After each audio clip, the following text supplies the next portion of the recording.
মাথা বানাও। ব্যাঙের মাথা। ব্যাঙের মাথা নাকি? কার্টুন টাইপ কিছু। ব্যাঙের সুটকেস নিয়ে চলে যাচ্ছে রাত করে। তোমার প্রিয় ফুকি?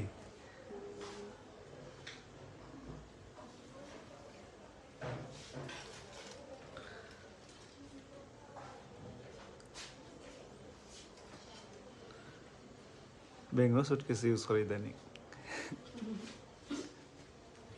সুন্দর হয়েছে।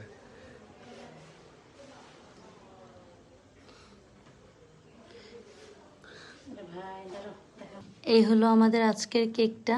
এটা 1 পাউন্ডে কাস্টমাইজ কেক ছিল। সাধারণত আমরা 1 পাউন্ডে কাস্টমাইজ কেক করি না, বাট এটা আমাদের আসলে রেগুলার ক্লায়েন্টের কেক ছিল। আর এই যে দেখতে পাচ্ছেন, এটাকে কি বলে জানি না আসলে, বাট আমি দুষ্টামি করে এতক্ষণ ধরে ব্যাঙ বলতেছিলাম। সো আপনারা যারা জানেন একটু জানাবেন কমেন্টে যে এটাকে আসলে কি বলে। এটা কি কোনো কার্টুন ক্যারেক্টার অথবা কোনো ইমোজি কিংবা কিছু নাকি? বাট থিম যেটা ছিল অনেক কিউট লাগছে আমার কাছে। সুটকেস নিয়ে চলে যাচ্ছে, হয়তো বা অ্যাব্রোড যাবেন উনি, তাই এখানে একটা নোট দেওয়া হয়েছে, ফাইন গো। খুব ভালো লেগেছে কনসেপ্টটা। ধন্যবাদ।